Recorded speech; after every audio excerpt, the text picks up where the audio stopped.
What's up, everybody, and welcome to another episode of the Yours Truly podcast. I'm your host, Christian Baxter, and today we have Henry from the YouTube channel Unfocused Faith Thoughts here with me in the Yours Truly virtual studio. A few months ago, I was working in Nashville, and I was having dinner alone at an Italian restaurant, which was very good. And I just was itching for some VNA, what is known around here as virtually not alone. And so I hopped on, and Algo had fed me up, or I had subscribed to this channel earlier. I don't know how it works, And Henry was doing a live stream with, who was he with? He was on with Ethan Kahi, who had recently been on the podcast with Rando about a kind of a reconnection to his faith, kind of brought it forth through investigations with artificial intelligence. And so I hopped on and we hung out, and I had seen one of his earlier videos. Maybe somebody had highlighted it. I don't know where, but anyways, it was a nice night, nice conversation, and went on. Well, today I got this email from Henry. Hello, Christian. This may be a strange request. In my time in the corner, which I suppose hasn't really been that long, I've yet to do a rando story out in one place, just bits and pieces. And I'd like to find a space to be able to do that proper. I have my own apprehensions about rambling in front of a camera about myself without some sort of real direction outside of inquiry. I really enjoyed the conversation we had on my channel during our live stream a few months ago, and appreciate the similar faith background that we have come in the conversation about church ministry, etc. I'm sure you've got quite the schedule, both with your work on YouTube and elsewhere, but if you're open to it, I'd like to be able to talk to you again in some capacity, be that a rando format or something else. Thank you, Henry. And so I responded and said, let's set up something tonight. This happens to be the week of the Charlie Kirk assassination. And I don't know. I could be reading any things, but this is the weekend that he reached out to me. And I think there are a lot of young men who are looking for real ways to think out loud. And so that's what we come here to do. And so I'm excited to introduce, if you haven't already met, I know he knows Neil Daedalus and others and Ethan, but introduce to you, this corner of the internet, Henry from Unfocused Faith Thoughts. Hi, this is Christian Baxter, and you're listening to Yours Truly, a place we go to think out loud.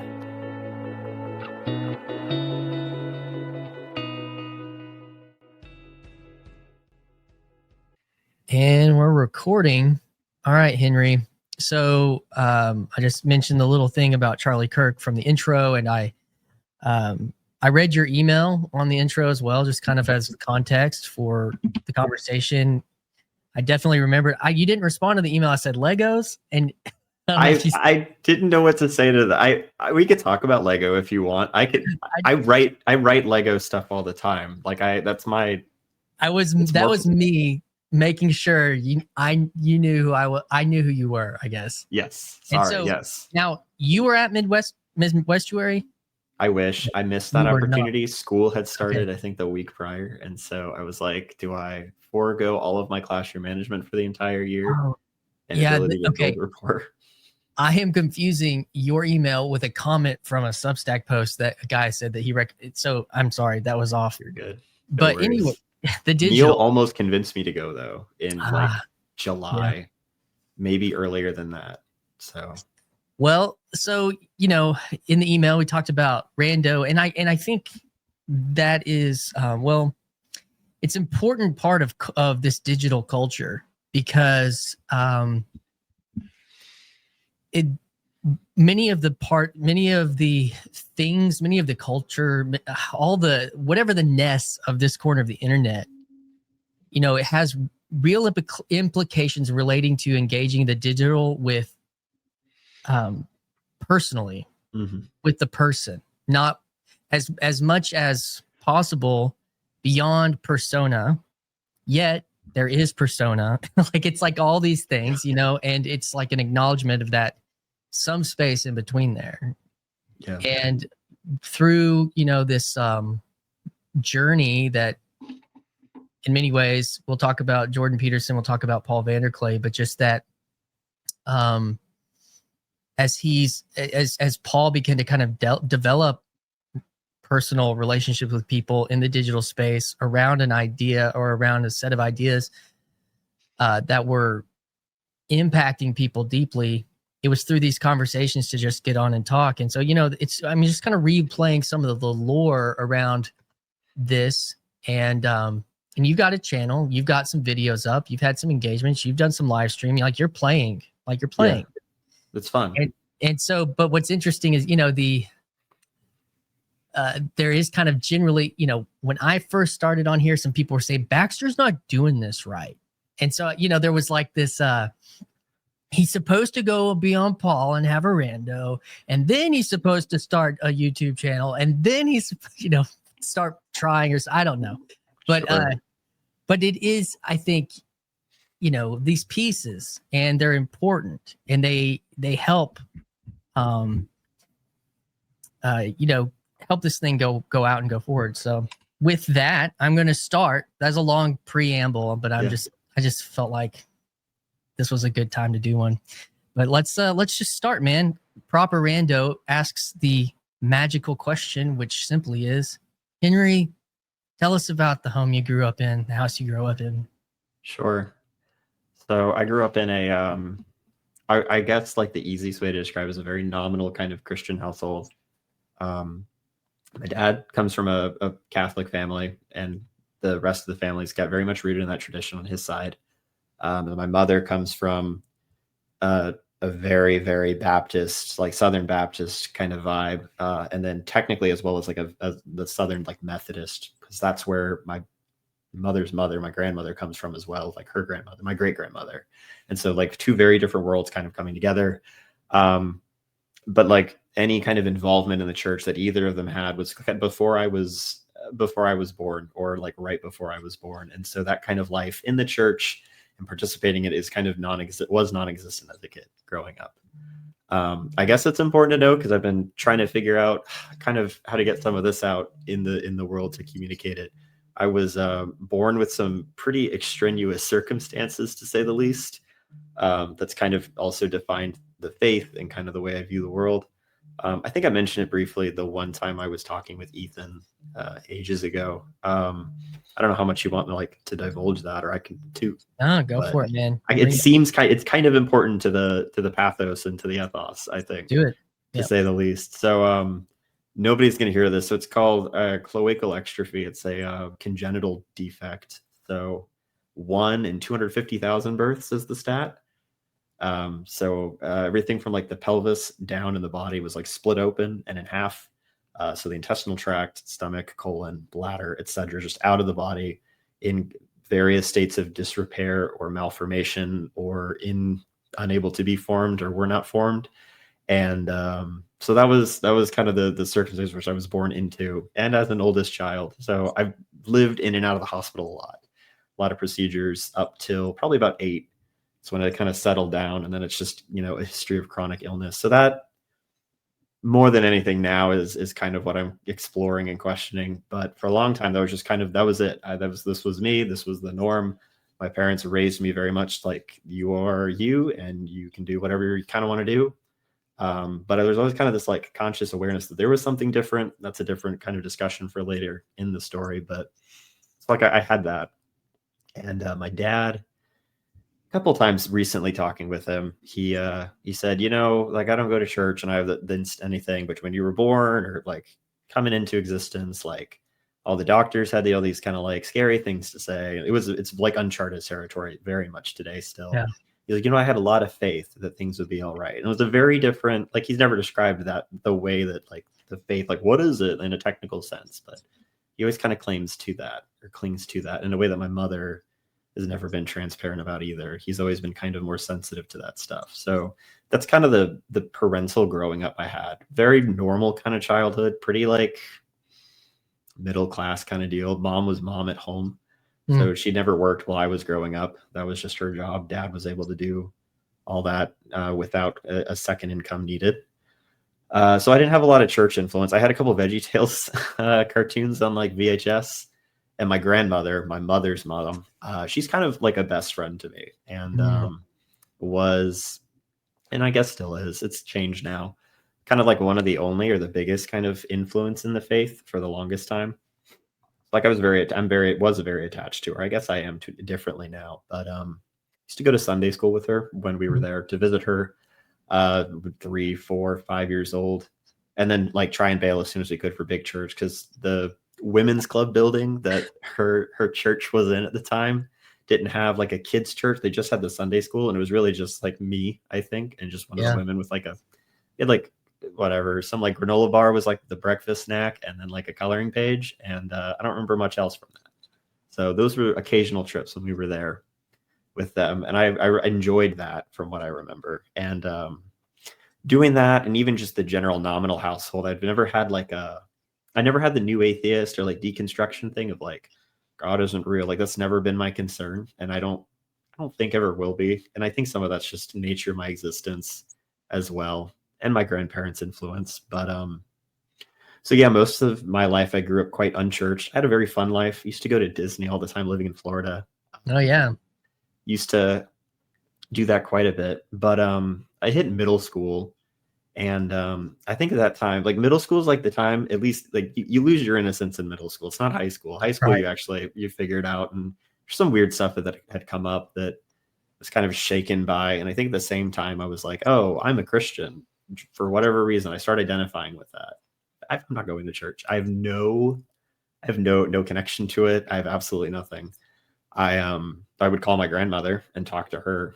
That was the thing. So when I was really little, super small, like 3, 4 years old, my dear sweet grandmother, the saint that she is, would listen to my ramblings and babblings as a kid and like play pretend over the phone for hours. So like there's that like friend thing. There's like this engagement in the imagination and the play with her as a kid. So like those phone calls carried on into adolescence, and I still do that now. But that's that's very fascinating to me. I was a very much imaginary play. I had an imaginary friend. I did a lot of like I liked figurines, and I liked to create worlds. And I didn't do like a lot of people in this space do a lot of they've done a lot of D&D. There's like the video game thing, but there's something about this the conceptual space of the digital that I think is deeply tied to the imaginal and how that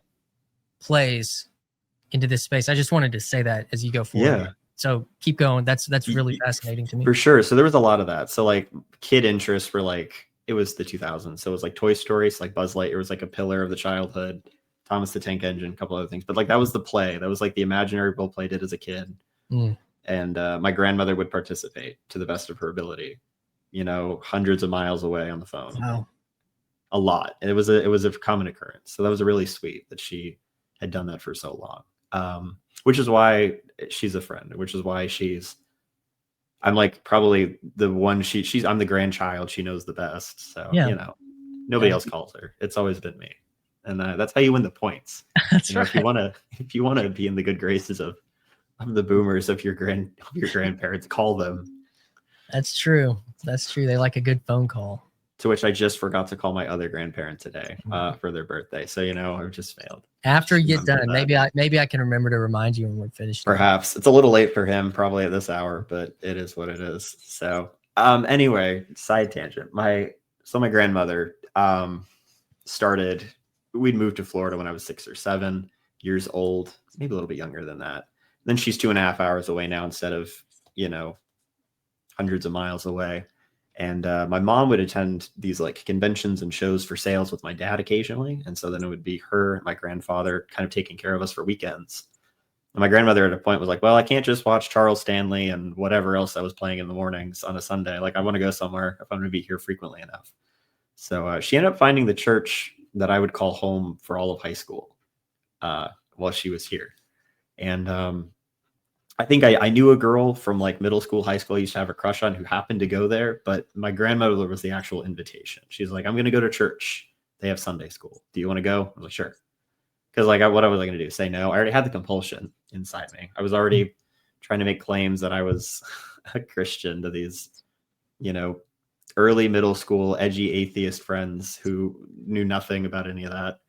So you already felt a sense of faith, related to some of that early experience with your grandma, previous. Is that what you're saying? Yeah, like there was at least a general belief in God and an acknowledgement that he was real. A lot of the discourse with my friends bothered me. I think the edgy atheist comments were like a disturbance to me. I didn't like that. It was uncomfortable because I was very much against that, right? This premise from a young age.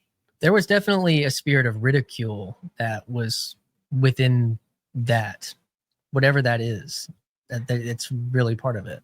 Yeah, because the go-tos were always like, it's just a fairy tale, it's just a bunch of books, blah blah blah blah blah, and you're like, oh, it's something in rep. Like at the time, you're like, well, that's weird. Why would you say that, right? But there's no like, I didn't have any apologetics training, and I certainly don't have the Petersonian, this is the value of it now kind of deal. Like any of that now can be easily kind of thrown against such lame, I would say, refutations. But at like 11, 12, like that kind of stuff annoyed me or bothered me. So yeah, I started probably about end of 7th grade, 8th grade, going to this church. I just sat myself down on the couch on a Sunday morning in the youth building. It had its own like house for the space and these like old couches that didn't last for very long. That was a very like there. 90s, 2000 things was the old couches. It was stuck in the 90s, I think. We had a GameCube and I think an Xbox 360 in the tiny little game room, which was like one of the old bedrooms. But we only ever played like two games on the GameCube. I don't think anybody touched the Xbox. Nobody wanted that because they were like the youth pastor's kids stuff. And then where there used to be, I think, just a screened in place became the actual extension. This was a very narrow building. That was like the sanctuary for our building. I was there many a time. My entire high school life was found at that youth group on Wednesday nights and at the church on Sunday mornings. And where else? Not at the main service sometimes because I would skip and go to Disney with my parents, to which my youth pastor would text me, why are you not here? Say like, I'm like, you need to say that, Jonathan Peugeot's fairy tales are like, a deep part of. Exactly. I didn't have that at 14. So it's me standing in front, like getting a funnel cake and like Liberty Square being like, I'm not here. Yeah, that's awesome. That was my first time to see 3D graphics on like in person, and I'm old now, but in 95 or 96, the Nintendo 64 had come out in our First Baptist Church youth group. I was like 10. Yeah. And they had bought a Nintendo 64. And I walked in, my brother was he was in 7th grade. And so we were picking him up. And there in the corner of the room on, one of those big old box.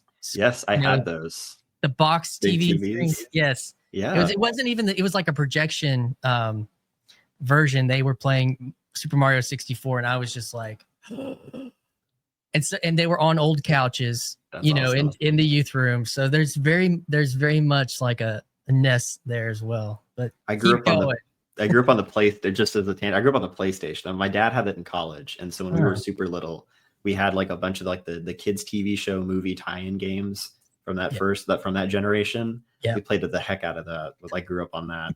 And I always grew up on like the game consoles, like a generation like after they were relevant. Wow. So like PlayStation 2, right at the dawn of the 3.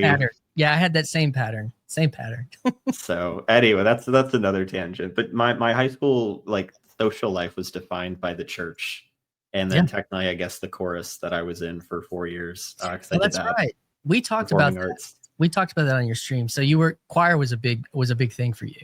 It was. I found the people that I would call friends for a long time, as early as like middle school. I wouldn't have called them my like close friends then, but they became that because they continued that. They continued that elective into high school because the school system I was at, the elementary school, the middle school, and the high school are all in the same complex, and so it was very easy because I started in 1st grade there, moved all the way up, and there was a lot of people I knew as early as like 7, 8 that were there up until their senior year with me, which was that's interesting. not common. Yeah, that's not common anymore. How big was it? How many students were in that whole school? Oh gosh, I don't know. Probably 700, 800. It was a large high school. That's the high school. That's not the whole school. No, I don't remember the size of the whole complex. Okay, but even at this point, okay, several hundred kids a class. Yeah, that's so like no, it wasn't. But it was. I don't know. That seems pretty important to be able to kind of have that continuity, which was nice for as long. Yep. Same commute for about 10 years, a little bit longer than that, which is nice. Are you still in that? Are you still in that area right now? No, my parents are. They still live there. Okay. With my youngest brother is still in that school system. Actually, he's not quite graduated. Gotcha. But that area has changed so much just in the last 5 years I've been gone, let alone in the time between we'd moved there and when I had like left formally for college.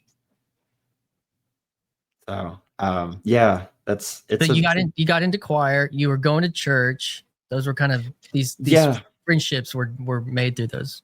Yeah. Otherwise, I kind of kept to myself. Like my social time was really just inside the school system and like these sanctioned events in church. Part of it was the medical stuff. My mom was very protective at the time. It's like, I don't really want, my son to try and manage his colostomy bag and these other medical supplies, right, for a week at this church camp.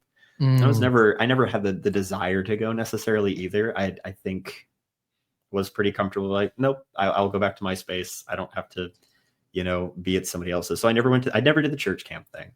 I never did those big event stuff. I do the local stuff.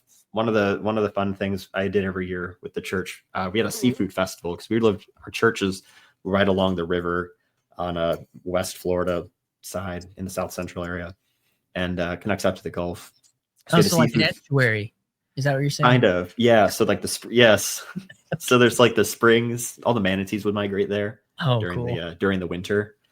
So the seafood festival, we had some Gideons in the church, and we'd place the table out that would connect with like the schools, and then I would pass out Gideon Bibles, like a stack of these, in my hand and like around the sidewalks and stuff outside the entrance.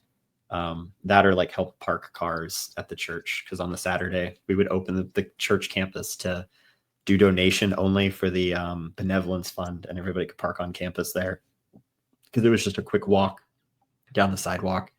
Because it was a very the old part of town was real small and easy to get to from there at the time, and that was an opportunity they still do now all these years later. But I did a lot of service there, but I kept to myself at home. So I did all my like Lego stuff.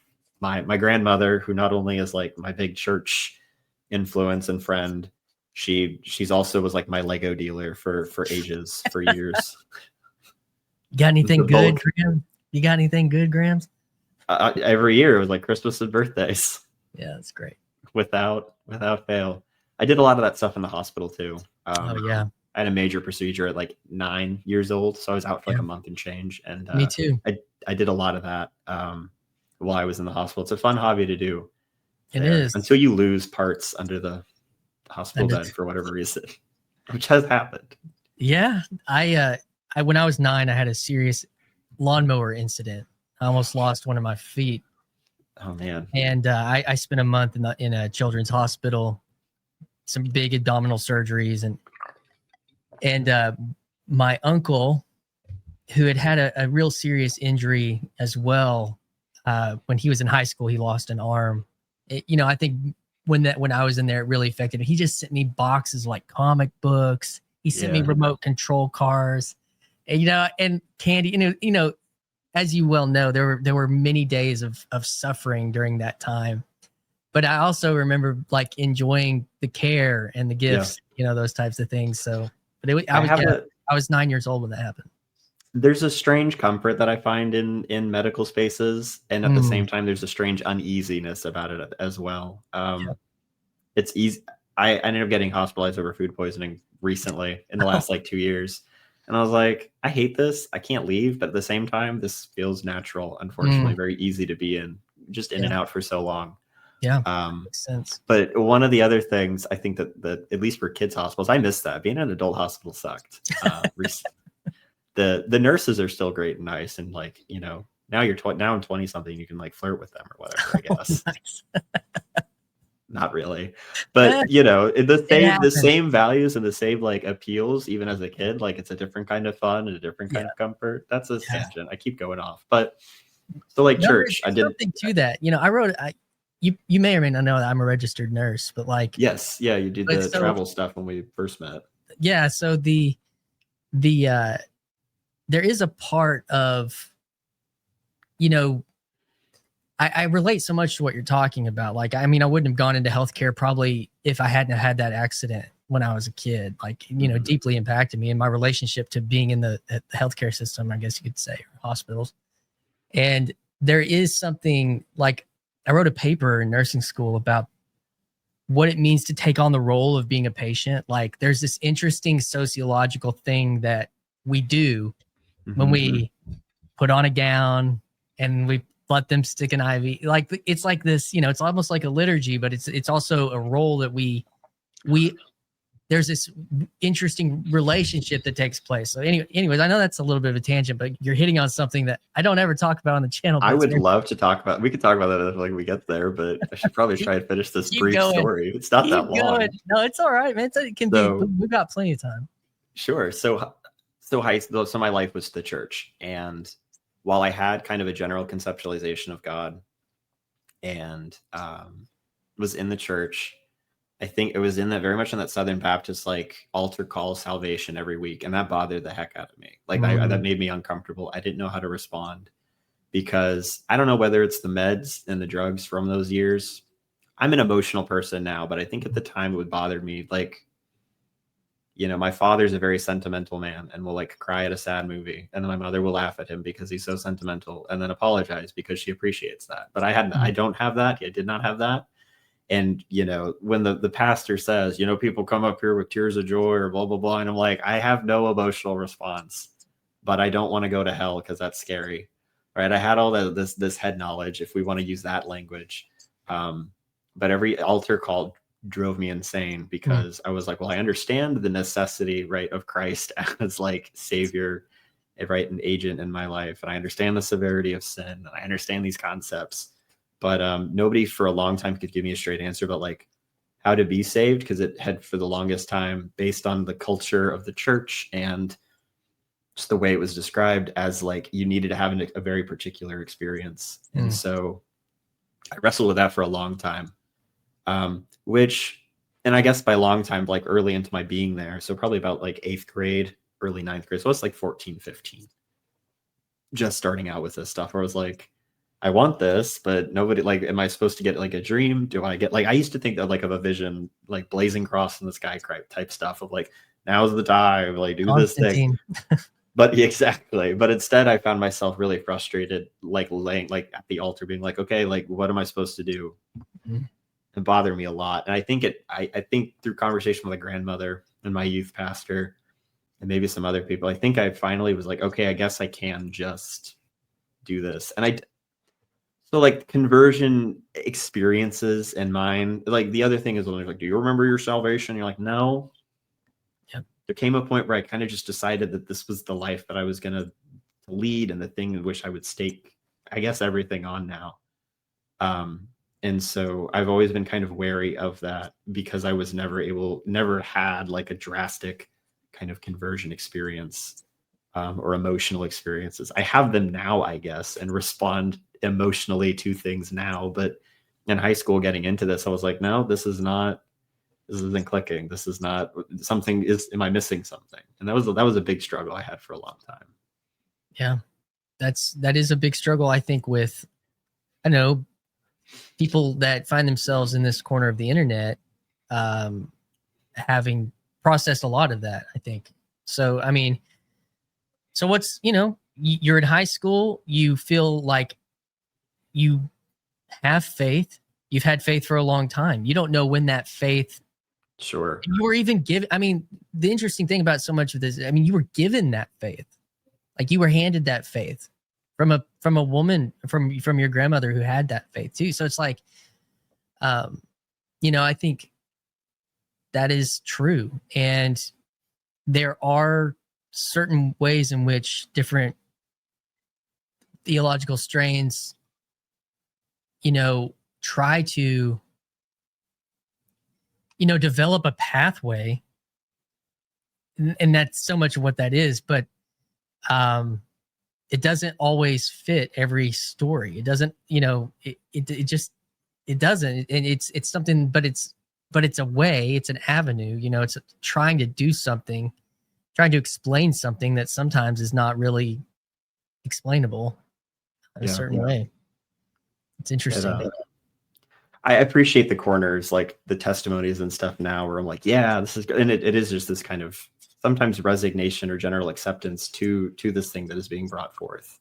Right. What is even that? if like any kind of, who was talking about it? Was it in Estuary recently of like the soteriology is changing? And soteriology that was part of Paul's live stream with, I think it was Sam Tiedemann kind of brought that forward a little bit, I think. So I think of that and the soteriology, I guess, of the corner.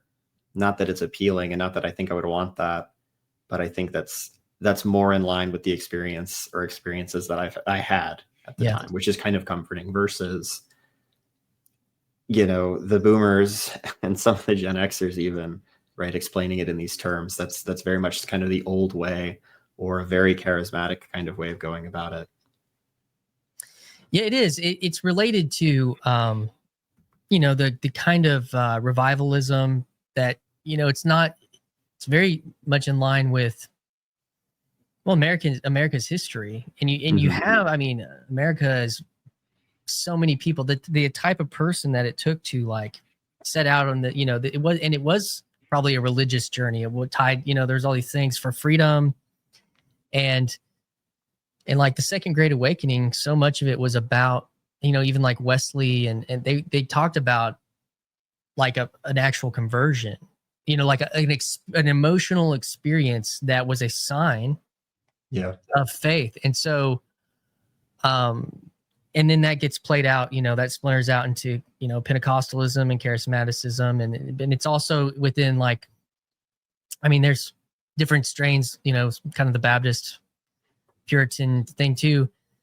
But what's interesting is there's, the longer history of like Protestantism, previous Catholic and everything is that, you are born and baptized into a faith that you have, no control over in a sense. You are handed this from your family. And yet there also comes that like is susceptible to nominalism, right? Like, in name only. And then so if you're is there something that happens, the gospel is really good news for somebody in the most dire straits. And so, then it's like, it is tied to trauma or emotion or sorrow and repentance. So like, you have all these things kind of at play in this story that we all find ourselves a part of. And the piece is not always fitting exactly like you're saying the right way. like what is this? 'Cause, I have this faith and I think my I can say this because I know this is what she say, but my wife has a similar, like, she's not like, I don't know when I wasn't a Christian, but I know she is. And I know that there's other like people in her family. And so, but she, she came from a Catholic Lutheran background. So obviously that's a little different, but yeah, man, but it's weird to kind of have that experience within like Baptist evangelicalism. Yeah, I think part of it too is like my grandmother wasn't there for some of that process. Because as much as I inherited, I think, from that faith and the way you described it, it's very much my own as well, because I was the only individual unit in my household, I guess if we want to say that, who did that. It was never, obviously it was like, this is great, this is wonderful, you're in the church, they're very supportive. Parents would drive, before I drove myself, my parents were very kind and gracious to drive me to Sunday school every morning and then pick me up from services or Wednesday nights. But it was very much my thing. And I don't think that helped necessarily, because it was very much like the only interactions I had were at that space or on the phone. And that was my life in the faith for all of high school, was going it alone. My parents tried to push me to like be responsible for my brother's participation in that space, and I don't think that helped in where they're at now at all. Because I don't know if I've been the best older brother. Like historically, there are moments that I am quite ashamed of with them. But I don't think that they ever looked to me of like, maybe he's cool, but like we had our own very distinct like my younger brother, who's 2 years younger than I am. We were close when we were little, had a very different interest grow up as we got older. And I don't think it should not be the eldest brother's responsibility or the within the family to do that. Right. This role of the family unit, the mother, like that was not it. That was not the model. And that became the model for a little while. That's an interesting thing that you felt. If I understand what you said, you felt a little pressure to actually be the spiritual leader for your siblings. And yet your parents kind of were, they didn't know how or didn't want to or couldn't or whatever. I don't know the words, but it seems like, but they wanted you to, they did want that for their kid. They thought that there was some good there for their children. That's really fascinating. Yeah. It would be like, you should talk to your brothers about going to church. You should take them to church. And it would be like, do you want to go? And be like, no. They were going for a little while, one of them. And then he's on a very different track right now. And I won't divulge that. But, my parents are like, what happened? And in my brain, I'm like, what do you think happened? What do you think happened? It kind of reminds me of being a youth pastor and a parent coming up to me and being like, can you fix my kid?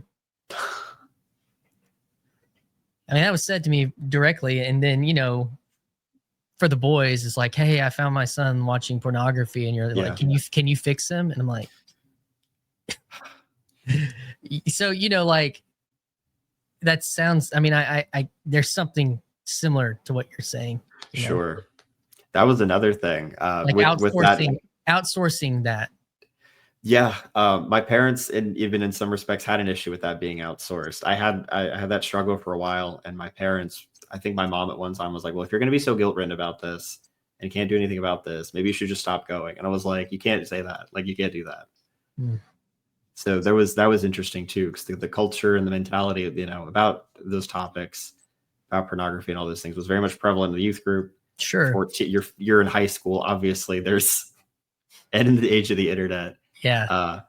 And it's still, it's probably worse now than even it was 10 years ago. Probably, and then the medical thing was never, and it still is like a question for all that as well. So, but I think that was the point when I stopped really listening, or not respecting or obeying, but like my parents' like views on things stopped mattering as much when they said like, well, if this is an issue for you, just stop going. We can't help you, but also like this isn't helping you either.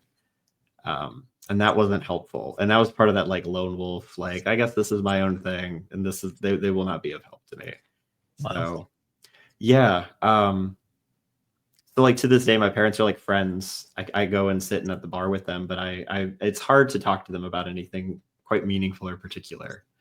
And some of that's from that kind of, I guess, trauma, right, for lack of a better word, and inability to communicate those needs. But so yeah, for most of high school though, that was the stuff. I had no kind of exposure to outside faith systems. It was really just internal. C.S. Lewis could get quoted, even though I don't think we should be allowed to use him in some of the spaces, And so then, wait, what do you mean by that? I just be like they'd be like, this is what C.S. Lewis has to say. Like, we don't talk about anybody else. We don't have any sense of church history. We don't discuss anything else. Like, why should we even bring him up? Like, if we can't bring anybody else up.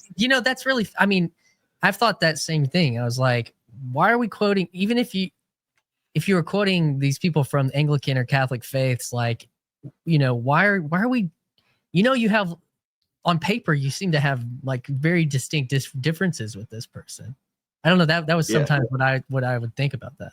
I didn't have that at the time. All of these are thoughts I have in retrospect, but like I very much lived in a kind of like a bubble. Like, this is the culture. This is how Christianity is. At the same time, I was in high school, because this is relevant, I think, to culture stuff in Peterson. I was into Western comic books really big. So like manga and anime was like the big deal in middle school and in high school for my friends. I dabbled in that and I wasn't nearly as interested. But then I found on YouTube in the early 2010s, like comic book YouTube was a big deal. There was this group that I found that like were very corner-esque. They would be like, here's our 2-hour discussion about this Batman comic. And I'd be like, this is awesome. So I've always done the lurking listening thing. Hour-long discussions in like critical analysis, philosophy. There's this one guy who used to post all the time. We'd write like video essays using like Nietzschean lenses and like whatever he was learning in his philosophy classes about like Daredevil and stuff. And I like ate that stuff up for all of high school. What were some of the other Western comics? I was reading mainstream DC Marvel stuff. I was reading Batman. I was reading kind of like the quintessential titles. I would get like every time I got like money from like for Amazon gift cards or like loose cash, it'd be like orders for books. So I started that and kind of lived in a bubble with that. And my dear sweet mother listened to me verbally process my readings on this for probably 4 years because I didn't know how to participate in the stuff online with them. But comic books were a big deal, and this medium and these superheroes and these characters really mattered to me. So then it's the pandemic hits. I've just graduated high school. I don't know what I want to do. I'm not going to go to university for like my first year because I have to get my associates, and I want to leave, and I'm very unhappy, and I want to like get out. And I was happy-go-lucky. I was really carefree in high school, like really carefree, super optimistic, quite cheery, chipper, hopeful, not much brought me down. But I was stuck at home for another year, and then COVID hit. And then this was also when wokeism really happened, like hit. And the comic book industry that I was just getting acquainted with and reading stuff from was like that was one of the early breeding grounds of that stuff. Like, I don't know if I have to like retread any of that, but for our older listeners, I think that would be helpful. Sure. So I probably started about 2015, 2016, 2017. So pretty much right when I got in. So on the one hand, I had the really fun analysis podcast stuff and occasional current issues, a lot of back issues covering like old stories, but at the same time, I was watching what is now, I think probably we would consider like the crazy right. I don't know what the new word for them is. The woke right, which was not woke at the time, was doing the culture war anti-woke stuff in the comic book world.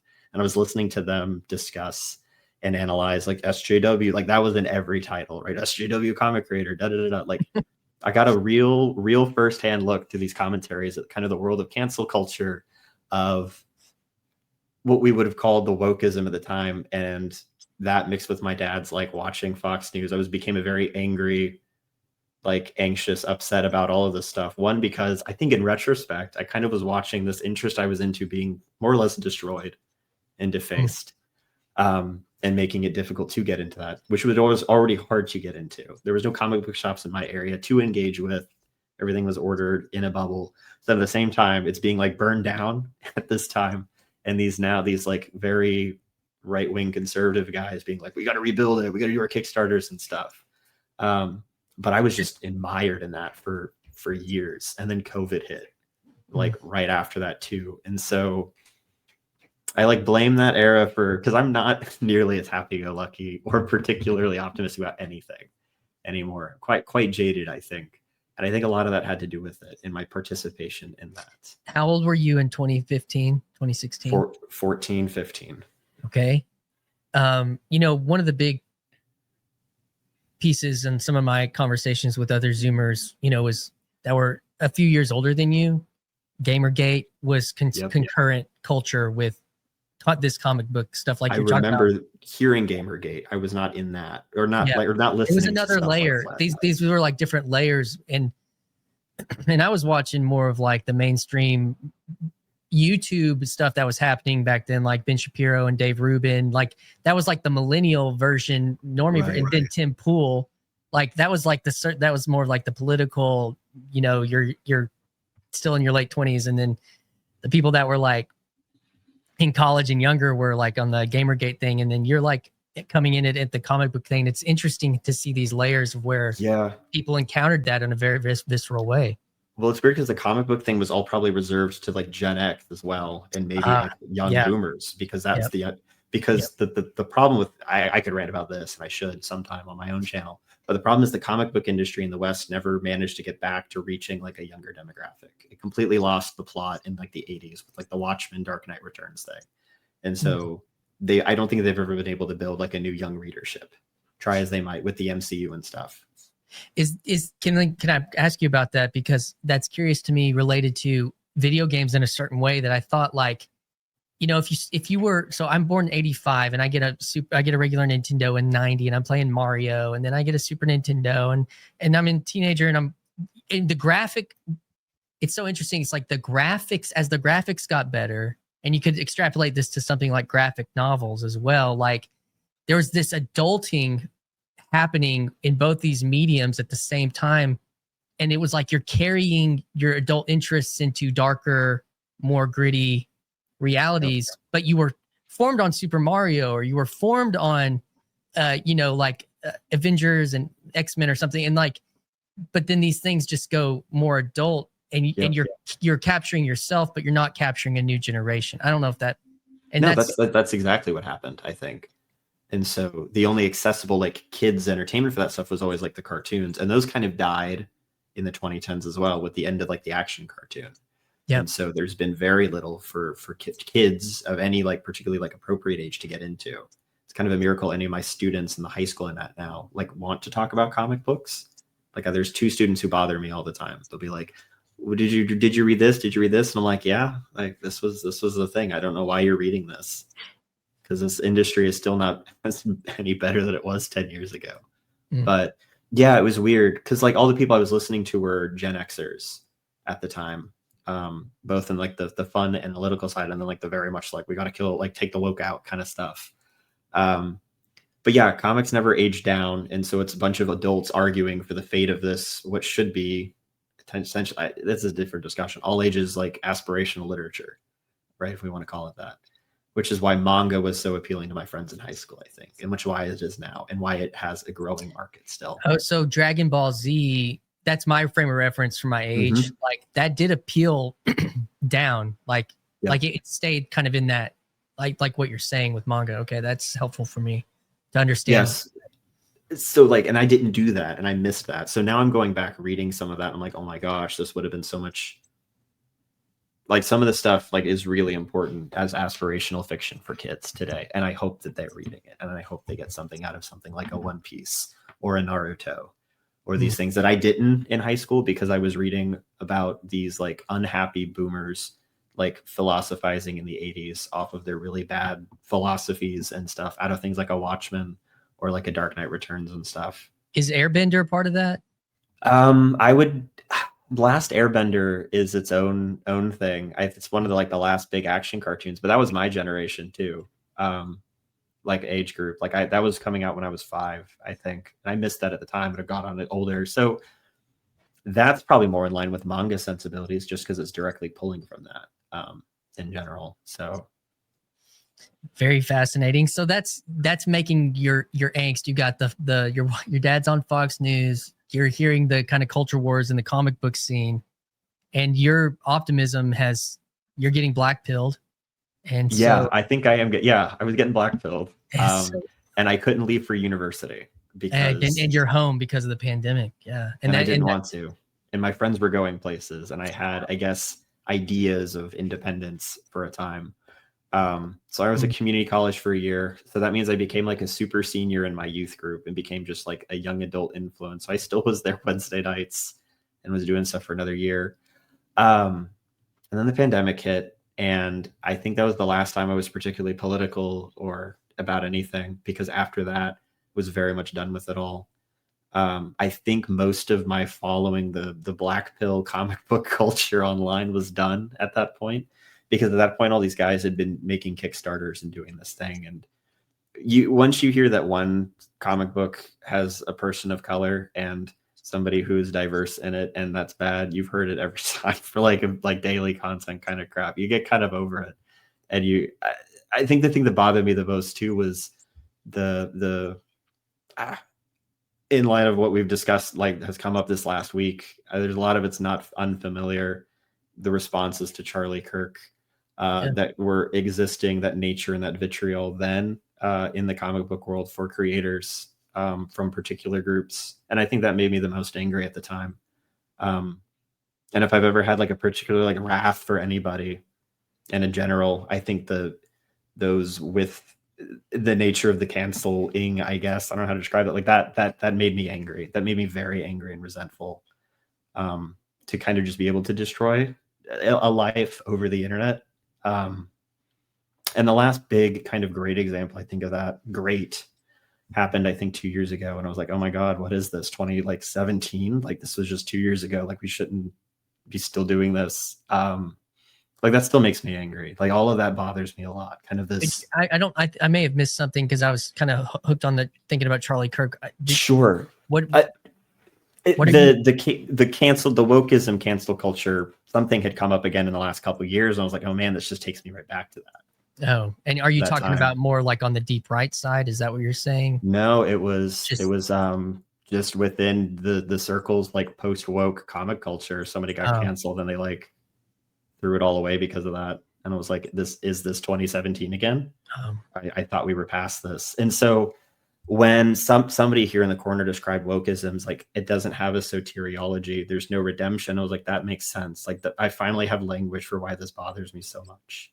That was why it bothered me so much as a kid. Conversation with Courtney that I did. I don't know if you watched that. We were talking about like there's the common grace. You can only go in so far before you still will never be completely redeemed as white male or whatever. Yes, I think that was. Yeah. And so having finally now at this point labels for that, like that bothered me so much. There is no redemptive kind of aspect to that world.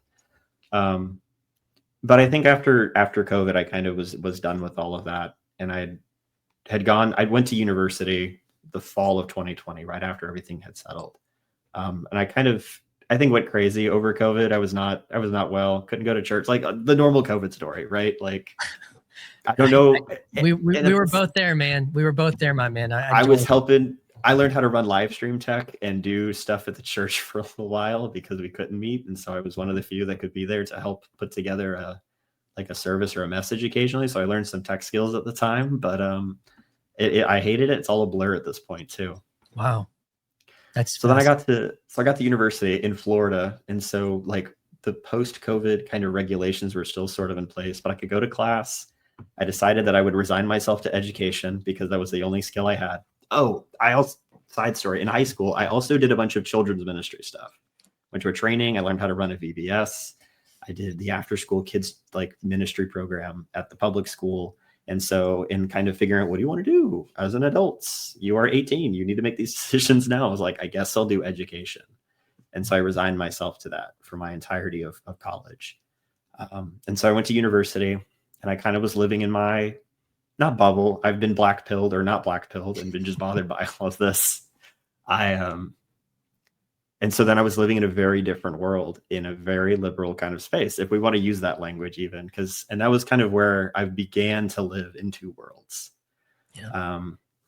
And where I'm at now. And I have become, it can be discussed a different way. Whatever concerns I might have had, or whatever things the black-pilled kind of nature of the Comicsgate, if we want to call it that, had kind of were eradicated immediately, kind of just in being in this education program with a bunch of very, very cool people who I could not have possibly been in a particular like principle values disagreement with more. And I think whatever walls that could have existed, just were gone almost immediately. They were some really cool people. But then at the same time, I learned that Christianity exists in different ways. And that like one of my best friends from high school, we never talked about religion, but his dad was a Lutheran pastor. He recently retired and now he's in the seminary. But it was my 20th birthday, maybe 19th birthday. We were up till like midnight talking about salvation or whatever. And I was going through one of my evangelical, like, what if I'm not saved moments? And like, we never talked about any of this. And so the whole time he's coming from the Lutheran lens and I'm coming from the evangelical lens. Remember your baptism. Remember your baptism. Pretty much. Yes, he always does. And so we're just like the whole night. Did you get baptized at some point? I didn't catch that. Yeah, so I did. It was kind of like, is that when you said I just kind of like submitted to this and just kind of went through a process? Is that kind of the baptism happened months later? I got it so that my grandmother could be there when it happened. Yeah. And that was one of those like not an immediate thing. Yeah. Like I have different views on how that would be done now, but like, so when I hit university, I think everything really changed to that point. I learned, oh no, Christianity looks really different places. I don't know what I think anymore. At the same time, I can't remember the guy who does gospel simplicity, if he was the one that came up with ecclesial anxiety or if it was Gavin Ortland or somebody. That's kind of know, but I began to develop ecclesial anxiety in university. And at the same time, I got put onto Jordan Peterson's political stuff by this friend, which I found was just kind of interesting because post Comicsgate, post that culture, listening to Peterson speak the way he did in 2017, 2018, because I'm watching these videos 3 years out from when they were relevant, 4 years out. So this was when he was out of the picture too. He wasn't even doing content. Yeah. Which he's not doing right now either. Yeah, I guess not. The last thing I saw was that Hansel and Gretel video. And that was bad. So I got into Jordan Peterson that way, and I would just kind of listen to these lectures. Oh, I have a Peterson picture. I may try and like show. No, you're good, dude. I have art. It's like this from this weird artist at a coffee shop I saw. I met the guy. He's like, "I'll get you a print if you can't buy the real painting." It's like, thanks. Keep going. So you're listening to Peterson. So I'm listening to Peterson, and Peterson didn't change my life at all. But Peterson was interesting to listen to. And it was something that I would listen to while I was not at class and I was playing video games. So like that would be my like tactile activity so that I could listen to stuff. Yeah, the flow state. It was the flow. Yeah. I don't have a flow state anymore. That used to be my flow state. I played Ghost of Tsushima and I would play like the Batman Arkham games and I would listen to Jordan Peterson. If anybody knows what the Zoomer experience is like. Those are good games, dude. Yep. That was the stuff. So I was doing that, but Peterson really didn't change anything, I don't think. And at the same time, I was in a very Baptist church, the church I'm at now 5 years later, and kind of just getting the same normal stuff. I'd started joining the college ministry, and that's its own story, if I can like shorten that. But I think not very long after I found the Genesis lectures, and I would kind of listen to those. Well, this is kind of interesting. And then I think I found PVK just randomly in the recommendations, as the algorithm did in like 2020. 2021, but then I didn't want to listen to him because he was just rambling for 3 hours. I was like, I don't want to do this. This is lame. It was like, oh, I'll do Peterson commentary, but I was not interested in that. But the randos got me in. That's what got me in. I found some rando, and I was like, this is really good. But I didn't realize it was a random person. I just thought it was some other individual of influence because he has a camera. That's the trick.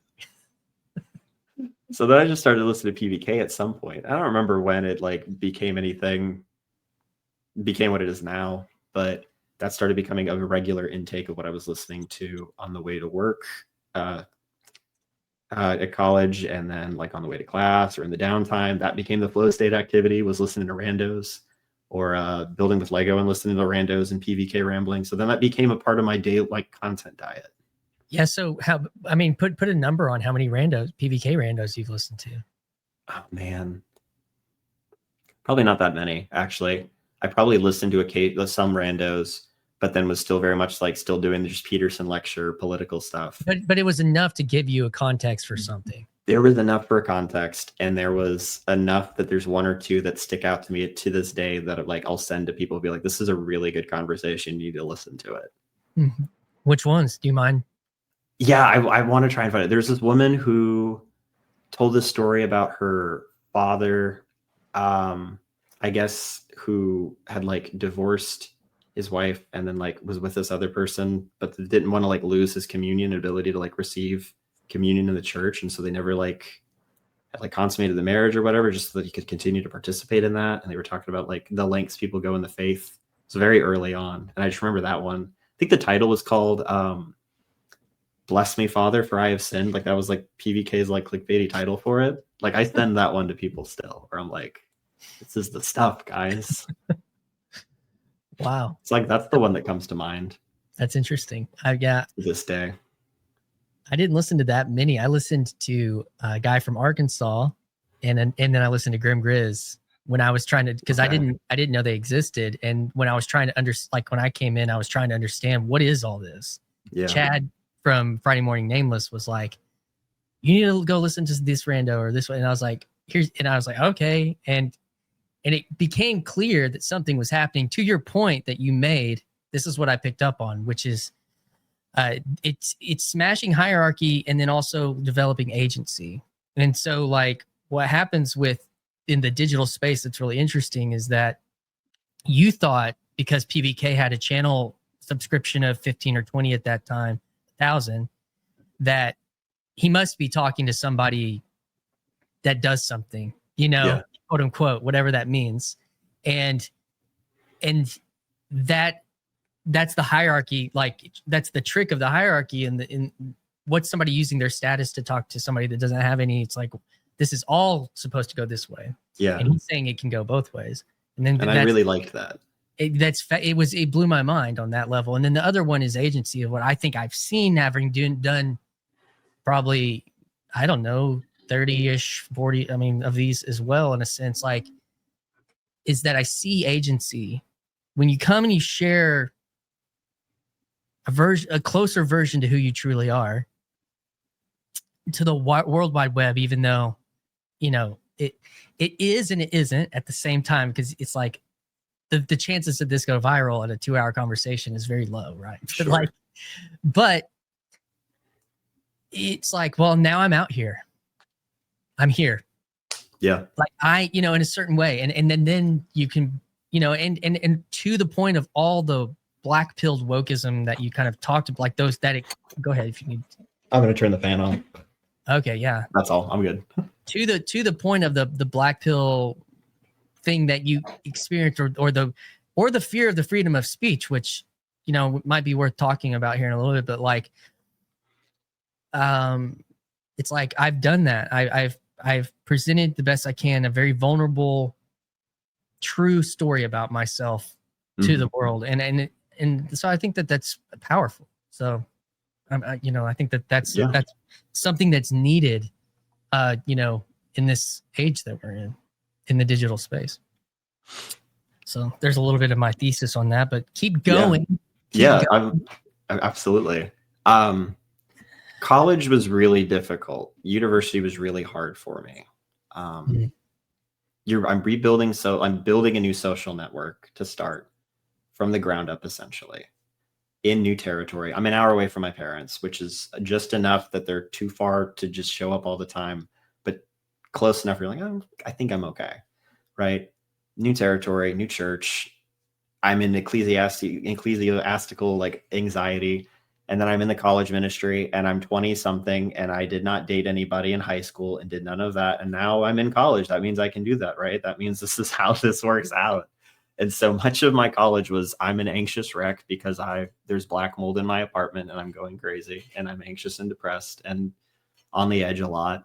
I'm lonely. I wish there's certain things worked out and I've got like, it was a wreck. I was a mess. And so I was living off of kind of moment to moment for a long time. And, particular music that like kept me off the edge and like chance encounters with friends. But I was in the college ministry and I overworked myself there. I had 2 jobs in college, worked as a preschool aide / admin / custodian / guest teacher / everything I needed to be, which was a part of my church. And then I was working retail at a used Lego store, like a third party place that buys and sells stuff, because that has never left my life. That's right. But I hated it after a long time because it just became retail and it was no longer, look at these cool Lego things I get to like get first dibs on or clean up and display. It very much became just like, oh, I hate this. This is my Friday and my Saturday night. What the heck? But I was in the college ministry and that was a really interesting space because I really struggled to fit in there. And I was really searching. It was in the midst of ecclesial anxiety. I had like the biggest crush on the co-ed like Bible study co-leader I was with that year. That's the worst idea. Putting college students together in a co-ed Bible study to run together. That was the worst thing, the stupidest thing, because then there was a whole joke of like, there's chances it works out. You're like, oh, great. Okay. Long story short, it was like this divine, like, God said like, absolutely not. Cause I like made her like this lunch thing before like our last thing. And she's like, so glad we're friends. Can't wait to keep it that way, basically. And I was like, ouch. Well, all right. Obviously. Thanks, great. obviously. I wear my heart on my sleeve, and I wear I don't have a poker face at anything, so I'm sure it was obvious, and I just wasn't aware of it at the time. So I was figuring all that out. I was in the corner, like trying to, I guess what was like figuring out what the corner was then, hearing some Peugeot, calling my Lutheran friend because he was kind of like a stable person. Met this awesome guy in the college ministry though that I'm still friends with today. He was going to school for therapy to be a therapist, and so I kind of had these like therapy sessions all the time with him. I still do. I see him now. It's like there's a lot of good out of the time, but it was really hard. And I think that was one of those times in which it's like real faith testing, not in the like conscious of it being like, do you choose this or this? It was like, do I want to keep doing this? Do I want to keep living? Do I want to keep like, like college was like, it was hard to get out. Like the program sucked. The education system was like, the program for education was bad. There's very little in-person classroom experience because COVID. Teaching theory is the worst to teach. That's the easiest. It was so easy to like be the A student, but man, for a long time it was like there was no light at the end of that tunnel. Graduation could not come, like at all, and it was rough. But like I got out of that, and so that's a grace. And there's a lot of good that has come out of that, and connections that still sort of exist. And then I got my job, and I'm working now. As a high school teacher full-time. I've been doing that for 2.5 years. And still, I guess, kind of figuring out where I belong because I've been at this church for 5 years. I run the young adult group now with a really dear friend of mine, and we've grown kind of closer because we're doing it together. But I find myself still very much like I have all these friends in like in the real world, and I love them dearly, and I see them all the time. I've been grafted into people's families in my church, and that's kind of the only reason for sticking around in that body. But then I'm here and I'm like, I gotta figure out, which I guess catches up to the present. I lurk around here long enough that I'm like, oh, I can make videos, I can make content. So I guess to kind of speed up the story, because I can't think of anything else specific to bring up at the moment. I jumped onto the House of Woo one time because like PVK was there, but it was like on his side of the stream. I was like, oh, I can say hi to PVK. Like I've never done that. And then it was the House of Woo, and then I was like, well, I guess I'm in. You came at, so that was coming out of the lurk on House of Woo, and then and you kind of got to like meet Paul in that situation for like 2 seconds, and then he left.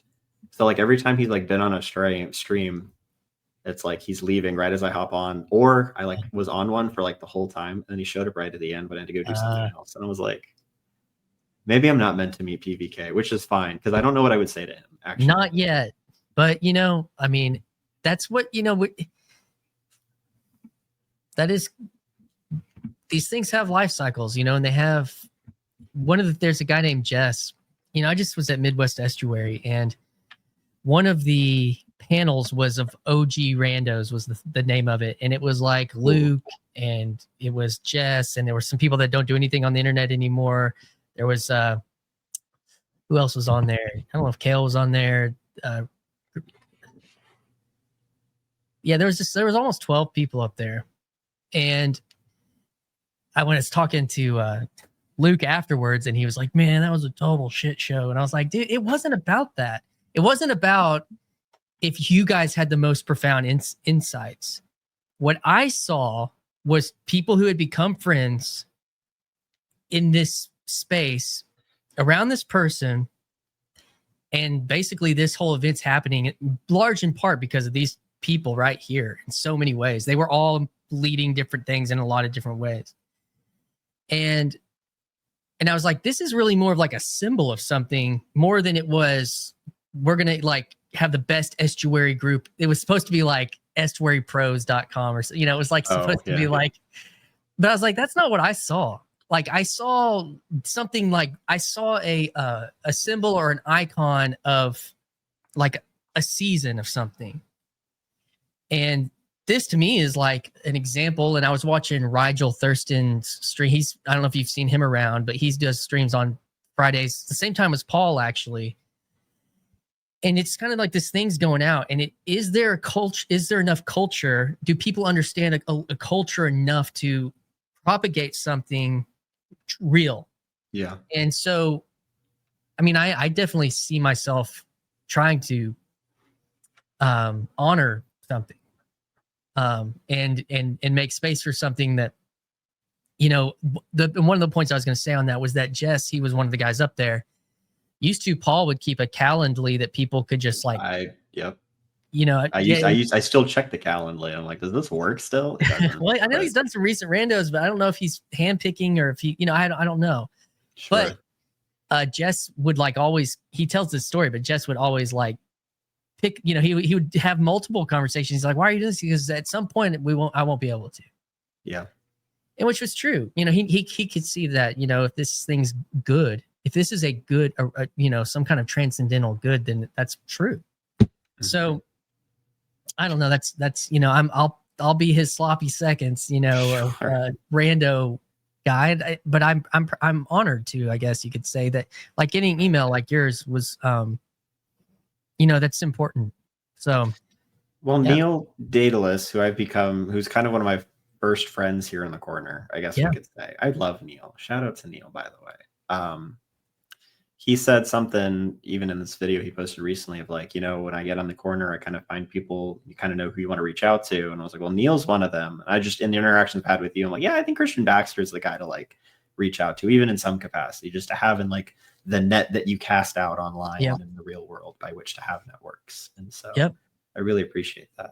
Yeah. I wanted to like catch a couple concepts, I guess, up to speed as we close out my story. And we want to shoot certain concepts.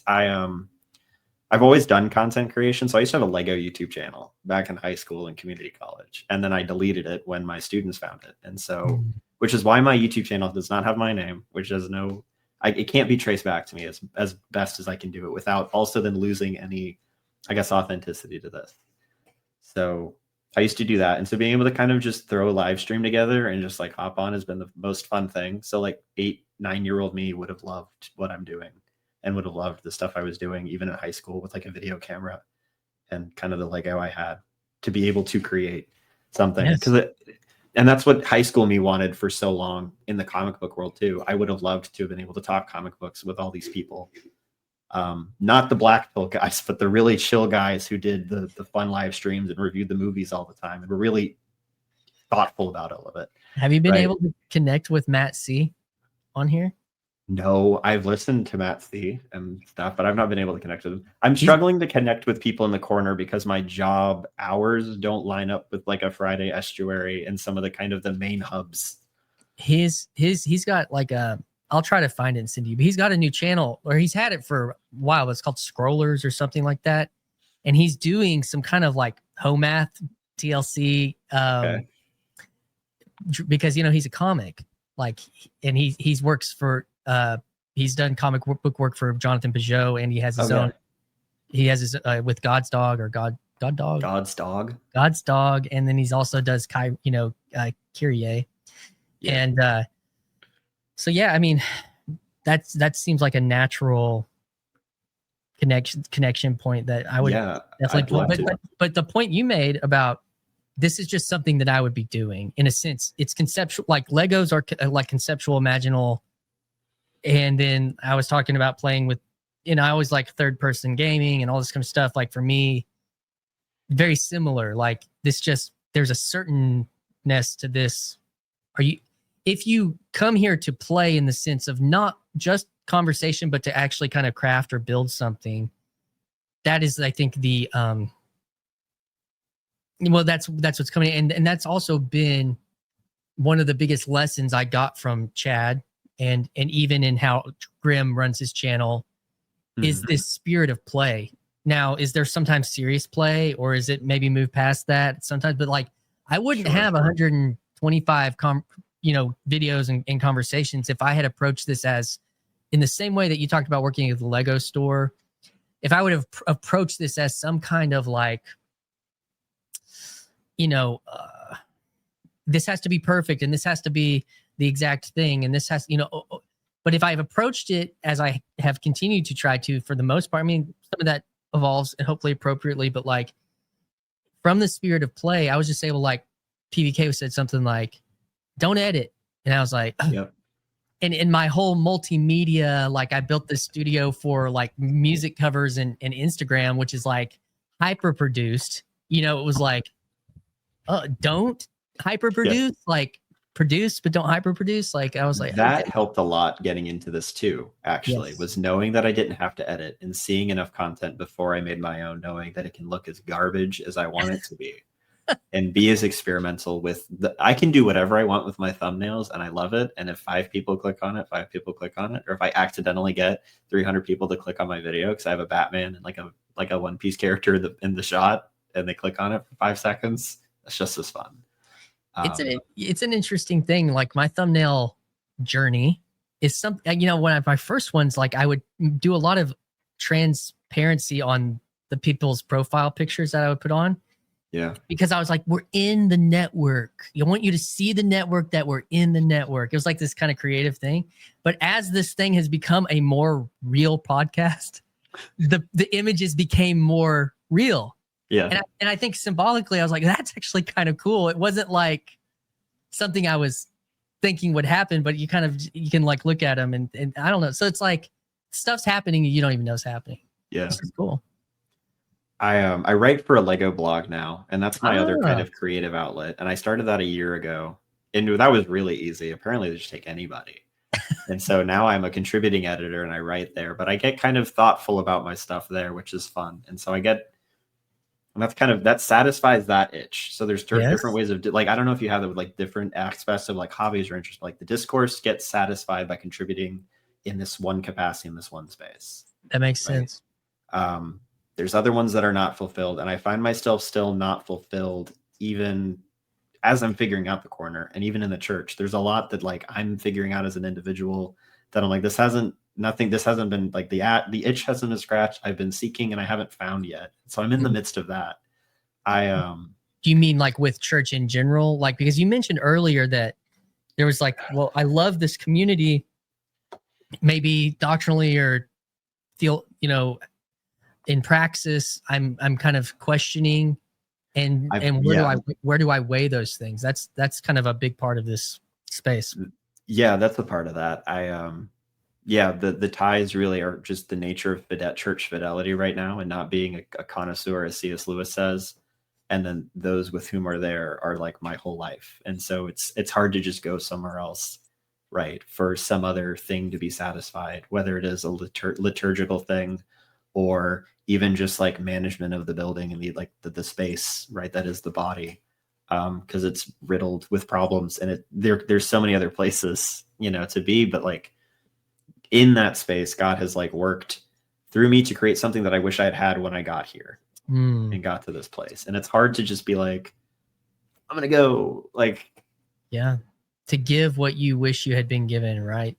Yeah. And maybe that's sometimes more conscious than it is. Sometimes it's very unconscious, but that's some of what has happened. The other thing is like, I have this thing I was talking with a friend about like uncharted territory. And so like medically, none of this was an issue in high school. None of this was an issue as a small child, but a lot of this stuff has come into the forefront of my mind, especially with the Corners discussion concept about marriage and kind of generativity and all of this stuff. There's a lot of questions about my own like state of being that's not an option.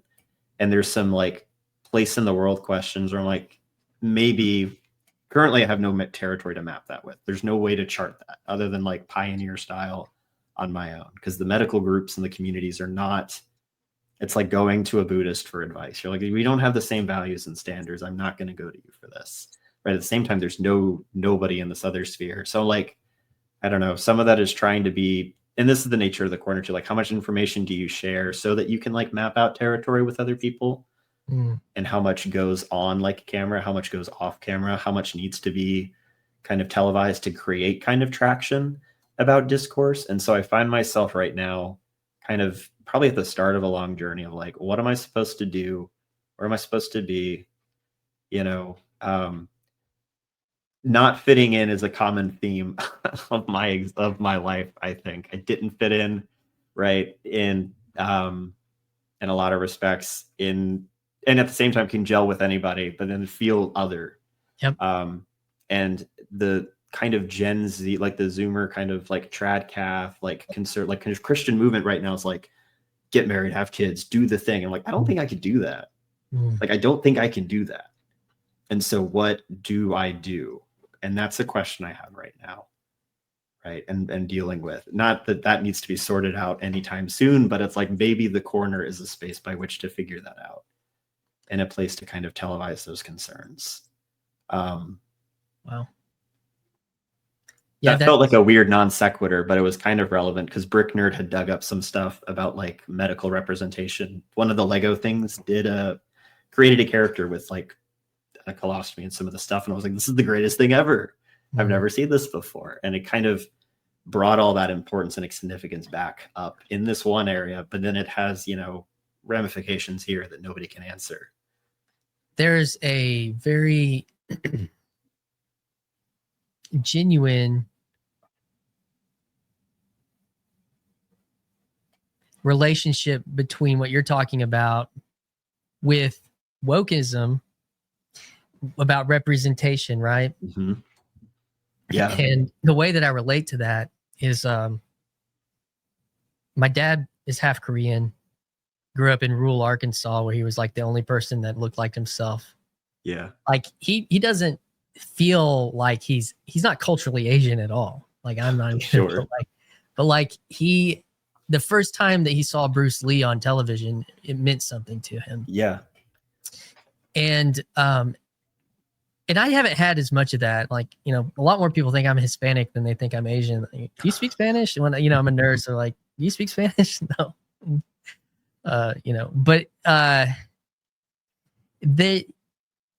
not like DEI. I'm like, stay away from me. Like that, sure. To your point on like what we talked about earlier, because that's like, there's something ideological that it's attached to that I think's wrong. Yeah. But there is something to seeing somebody that you relate to and seeing something that you relate to, you know, about yourself. Yeah.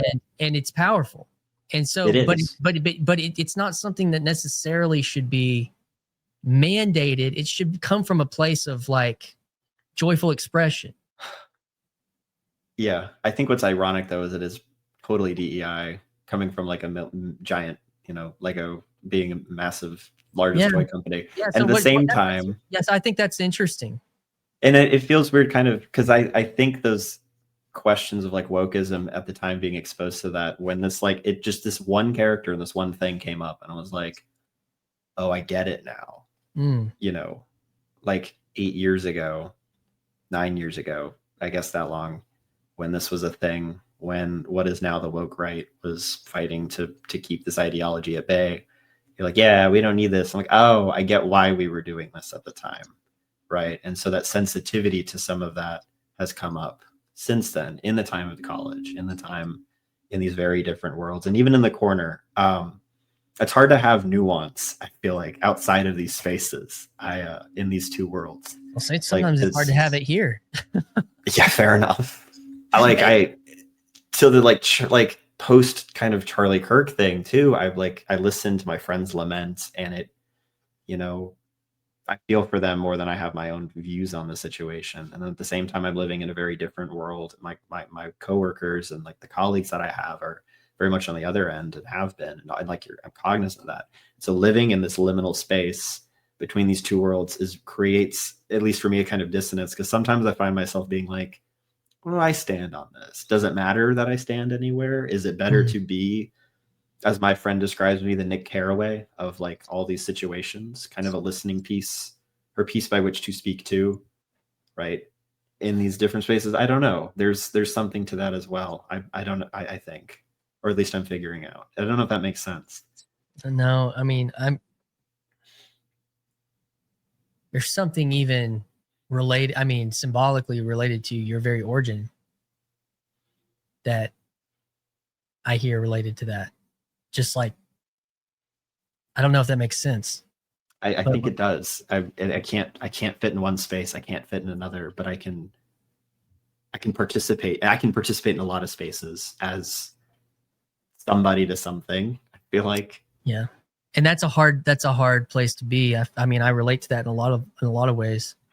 A lot of being raised like straight up like evangelical in like a little country world where, I mean, kids went to church, but like my parents are like, only Christian music, church 3 times a week, you know, James Dobson, blah, blah, blah. It was like, and my friends, like, that was just not, they had no concept for what I was living in. But I was like at school, you know, and so that created things. I also liked sci-fi, and everyone was, you know, like rodeo. Like it was it was a different world. And so in a way, I think this is, Paul has often described this is, you know, the island of misfit toys as a place as well.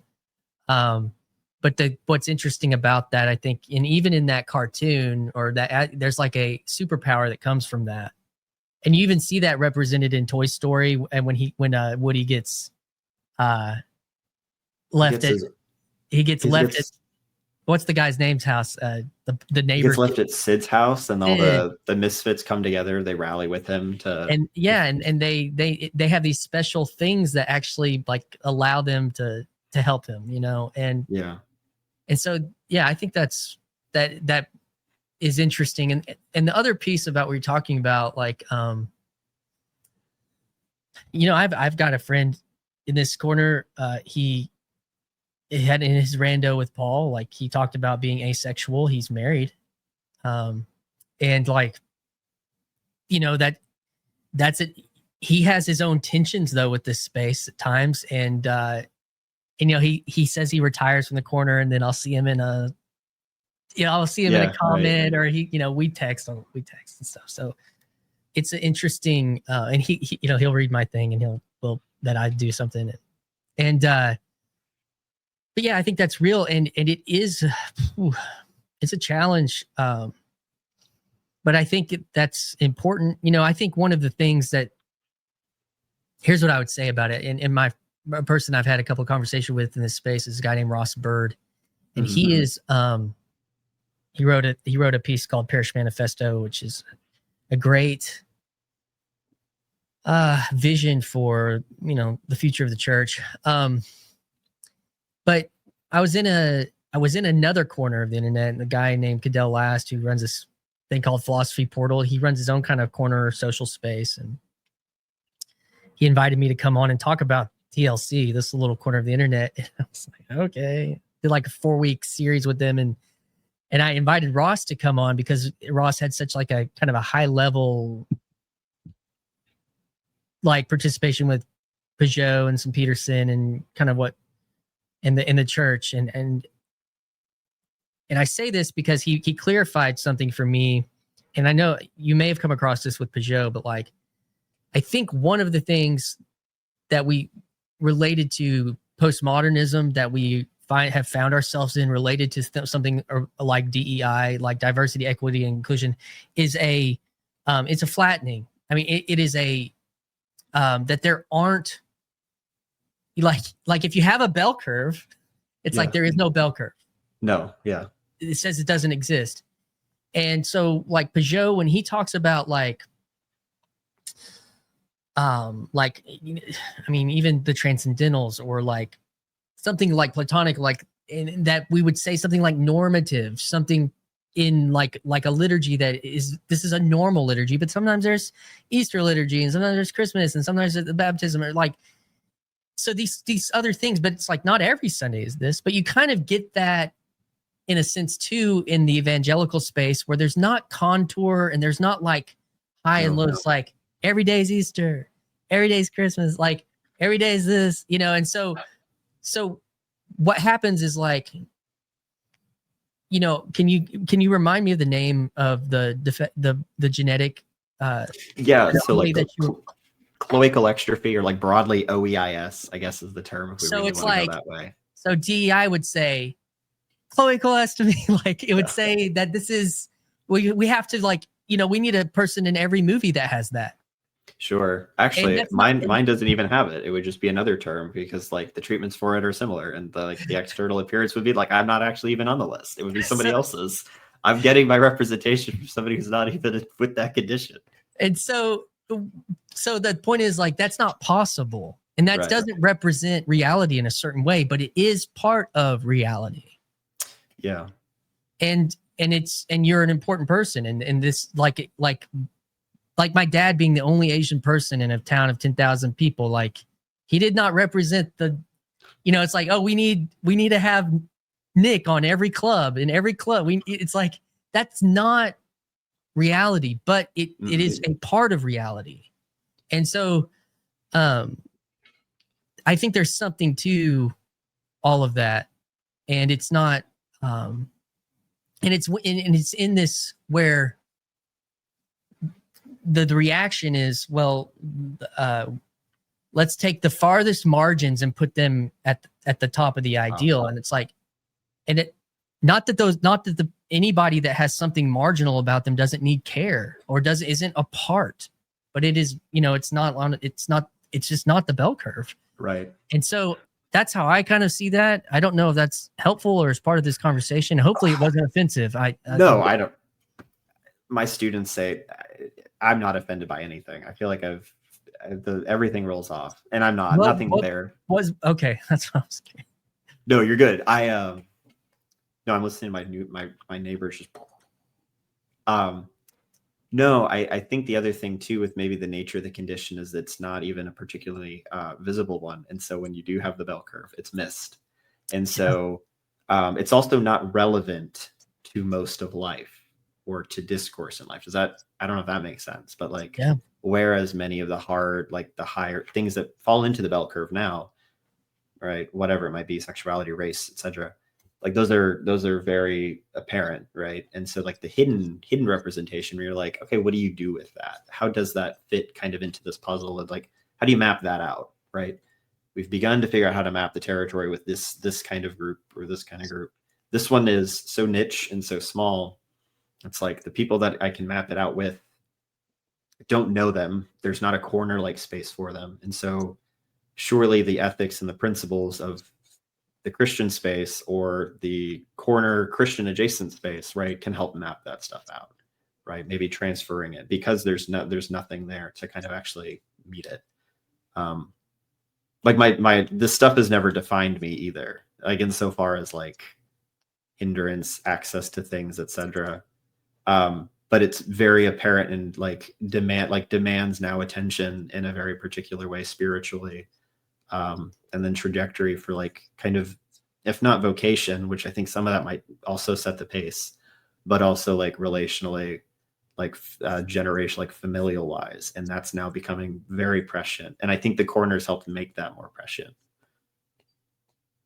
So, I mean, do you mind being a little more specific? I just need some clarifying questions. I can be more specific because this is the stuff I feel like if I can get out now, I can get it on my channel.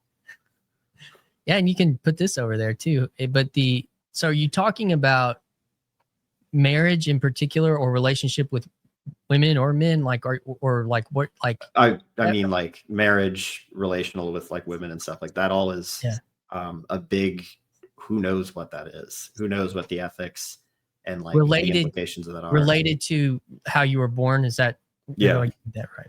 Yeah, like that's all unmapped territory. And there's testament, like people, this worked, like just the platitudes come out and you're like, I don't like the platitudes. I don't operate off of platitudes, right? And so like the territory needs to be mapped, analysis of it, like what does it look like, what doesn't work, if I don't know, if I'm ostensibly like not optimal for like actual marriage and like that, which like comes out of it, should there be celibacy and should like a proper kind of expression and adoption of that be the case? Like those are the things that I'm kind of figuring out or trying to figure out through a lot of just reading and kind of throwing at very choice people in my personal circles, which I guess I'm now just throwing out to the corner. So the corner can now wrestle with this.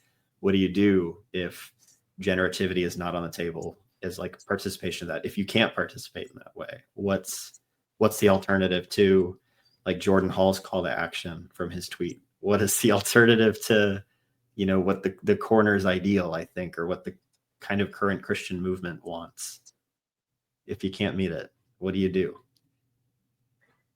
That's the question I guess I'm asking myself, which is not an easy question. I'm like sit there sometimes, I'm like, I have ecclesiastical anxiety. This is like existential dread in a different way that I've never had before, which is just my whole life. I'm just used to it since college. to put it in jest term, like making it lighthearted, but sometimes that's the move, isn't it? Though, like it's hard to sit with like an existential question in seriousness. Yeah, it's hard. That's hard without kind of actually opening up wounds or being vulnerable. So yeah. Well, I mean, friend in the corner named Kahi calls it a brave space. Yeah. And again, like this idea that you're basically telling the whole world this, even though the whole world won't hear this story to you know, like the chances are, but you know, there's that it's brave just to even say it out loud. And to say that those are real points of, I mean, I'll use the word pain, points of, I don't know if you use the word dread but I use dread for like the existential. So yeah, there's a dread to it because it's scary. It's like, what does the future behold then? If the standard, if the bell curve exists, I'm probably not in the bell curves. So what's what is the other options? Right, with the particular ethics, principles, and standards, because it's easy to kind of play by secular rules with this, I think. What would that secular rules be?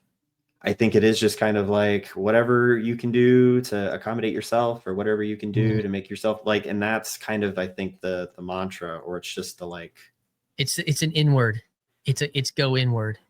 It's a go inward, and it's just like trust it's like a trust the process. You meet somebody kind of platitude philosophy. Like there needs to be some discussion about these things beyond that.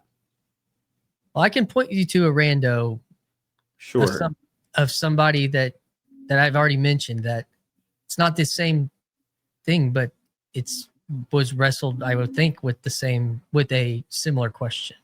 And and that's in the corner, and he's here, and he's a friend, and he yeah, so I think that's pretty.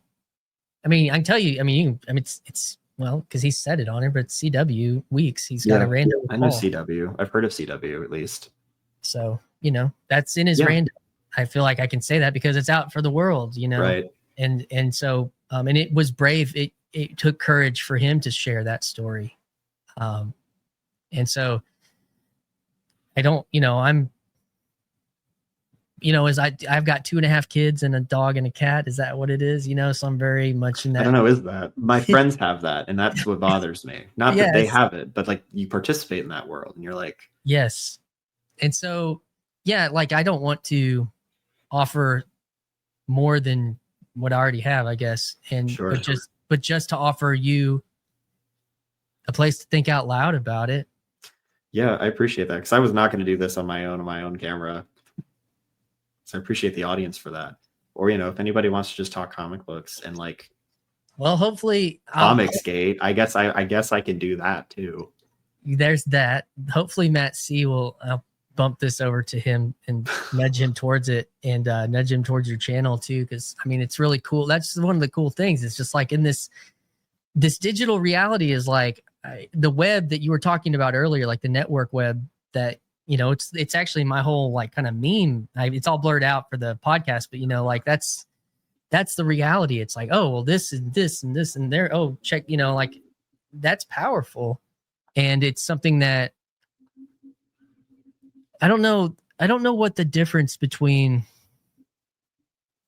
sitting in a room with, you know, like a small group with your church or something in this. But there is something different, you know? There is. I think part of it for me is that I'm technically in a space of authority, and I don't like that comes with its own thing. And I find myself very much for a long time in the church. You know, whether or not you want to, you build a level of profilicity, and you build a level of, you build a standard for yourself. Yep. And so if I'm running an estuary in the young adult group, I'm usually not going to throw out my own concerns, and not hit a certain depth with that. Yeah, that makes sense. That's not your role in leadership necessarily. It's to provide the space. Sure. And so like the corner has been a space where I can just kind of do whatever, because I'm not in any like level of profilicity. Yeah, I get to play. I don't really get to play in the same way within the church. Yeah. Yeah, and that is another part of this question too, of like the relationship, like what is the relationship? Because in some ways it's like, well, we should have this at church. That's always like, this should be the, like, I don't know. I just don't know. I don't know if that's exact, maybe, but maybe not. I think that here's, well, so the tools that I use for this, like I've got in this studio, I've got like these LED lights in the ceiling that I could control with a app, and these are shop lights up here and stuff, but they're for 3-point lighting or whatever it is. Yep. I use like very, podcasty equipment, camera and stuff. And I kind of like, I'm like, this makes sense for this space, but I'm wondering like, if you always are trying to map on this kind of tech to Sunday morning, which this is a question that I wrestle with, and like almost trying to make Sunday morning digital. I don't know if that makes sense. I know what you mean, because like the question too of like, you take estuary, which like I've always seen primarily as a mode online. You're like, how do you translate it to like our young adult, my like church group specifically? Like I brought it into the young adult group because I've been like, I like this. I think it's like, we've called it amongst my friends, like it's induced conversation and it's induced discussion. And like, it doesn't look like PVK's estuary, and it doesn't look like the protocol necessarily, because it's also in a particular space in the church building, right? Because it's also a church. It's not like PVK like on the side doing it. It's like, technically this is a church function, so that it has its own rules. Or like if you're doing the estuary thing, or not the estuary, like just like corner discourse like this, should that not just be ideally, the relationship that created outside of the sanctuary or outside of like the foyer, and like carried on beyond kind of platitudes and formalities, which is something I'm dealing with, not with my friends because I'm close with these guys, but we discuss. I'm like, a lot of people come in, it's these lame platitudes. I'm all right. How are you? And then like, that's it. Like, there's not this, like this could exist in the church. And I think you're really lucky if it does. And I've been very blessed that it's happened in a way in the real space. But like, it's not podcast tech. I think it's probably more like I don't want to say it looks like the home church model, but I think there's ways it looks that kind of exist. But it's more like on the principle level and less like bring the tech in. I think what's at the heart of like the randos that we're doing, what's at the heart of the estuaries, what's at the heart of what Midwestuary was, or what the other ones were, that could be replicate is not the right word, but what in its essence can be used in another space for like benefit. That's kind of Chad's, I think, his connection to the very real and successful models of AA, NA, and all of that he sees so much of this similarity. Yeah. There's also, from my view, is like in the pluralistic stack, and as Vervaeke is like trying desperately to like figure out pluralism in so much big of his project. And to me, there's like, I said this on the Zillennial one, but like a conversation I had, but sometimes it's almost like, oh man, this is so good. Let's make this ultimate. Let's put this at the top of the stack. And I think that's always been like, there's the tendency even within certain parts of like how we worship and stuff is like, oh, let's put this up here. And I've kind of come to like, well, I think this is good, truly good. But it seems like maybe there's a layer, and it's maybe not what small group is or what discipleship is. It's not discipleship. It's something else, and it's like, so what is that? Or it's not education, but it's like, and obviously if you're talking to Vervaeke, there's like this relationship to Socratic dialogue and dialogos, and it's all part of it. But I definitely think that it is an important essence, like you said, or a spirit or a stance or an approach to dealing with the intensities of algorithmic siloing in one reality, to be able to just find a place, where do I take this? And how do I even have a conversation versus a, Facebook status hot take, where I'm going to get the answer to my question. And those exist for the, like, I guess my particular like condition and those associated with it. There's the Facebook group stacks, but that's worthless, I think. Why? Honestly, I think a lot of it is kind of platitudes. This was my experience, therefore it will play out like this. And if we want to use, I don't want to use it's a lack of empathy, but it's very much, it's not helpful sometimes to hear the work or the testimony of somebody else as the solution to your own concerns. And it turns into that a lot. Or it does just turn into empty platitudes. And like, I think that exists in like Christian spaces with discussion and stuff too. It's like, oh man, I'm dealing with this spiritual issue. I'm like, well, so am I. Like, I did this and it sorted itself out. And you're like, great. That's not helpful. You figured it out. What is helpful about figuring it out, you know? Yeah.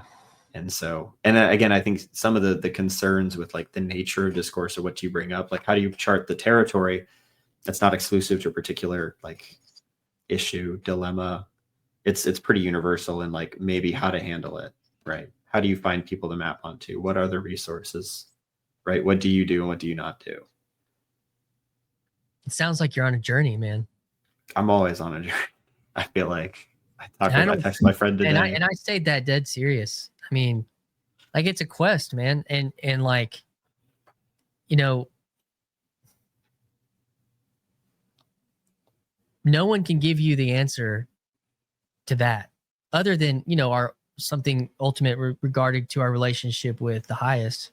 Sure. You know, but no one can like this whole, you know, we live in this, put everything in a box of you do this, you do this, you do this, you do this, you know, like, and it's like, and there's a certain comfort that can come from that, say for career, like, you know, this types of things, but with what you're talking about, you know, you're on a journey, man. And this is and from my perspective, a step in that journey of faith in a pursuit of wisdom, of camaraderie, of help, of encouragement, but not platitudes. Yeah. You know, and I think I'll go back to Peugeot's talk, the first one he gave at ARC, is like, what, you know, what does it mean to care? And his whole point was like, until you understand that the world is actually made of things like care and attention and love, it's actually made of that. Mm-hmm. Not just like, you know, career pathways and like protocols in a certain way, you know, like whatever you feel like, I guess, on that Facebook page of, you know, or whatever, like, I mean, it's made of our own journeys and our own quests and our own, and of choices of when we enact courage, which is really hard. Yeah. I don't know if you watched that, you know, even though you kind of dogged on Jordan Hall's "This is War" tweet. I didn't mean to dog on it. I actually really like it. And I sent it to a friend, kind of post Charlie Kirk's like things. Okay. Like, the church doesn't do anything, and like, what am I supposed to do? I'm like, okay, I'm gonna read this to you. Oh, that's cool. So like, that's a strong word, but I'm gonna use this example. Sure. Because I've been pretty upset, to put it lightly. Yeah. And that afternoon, I was like, I want to talk to I feel like I need to talk to somebody. Mm-hmm. And to find the courage actually to ask Jordan to meet me at that moment. Yeah. I seriously thought of a scene from Lord of the Rings. And I literally basically put myself in that space. And I asked, it to give me a vision for whatever I was trying to do in that moment. And we can say what we want, but that helped me take courage. And so that's why I say you're on a quest with this answer that you're, if it is an answer or whatever, and that is that itself is an act of faith. So no answers, but hope. Yeah. Appreciate that. We've got, just a little bit more. Did you have any other things that you were kind of? Yeah. I guess that was the big one. I'm glad I was able to kind of just like throw that one out to you, and I guess to whomever wishes to kind of take heed of that. I have a channel. You can email me. I don't know. It'll be linked. It'll be linked in the description. I'm trying to think if there's anything else to bring up that was like particularly pertinent. Well, I mean, do you have any direct thoughts about the Charlie Kirk assassination? Yeah, I guess I do. Let's just end it on that.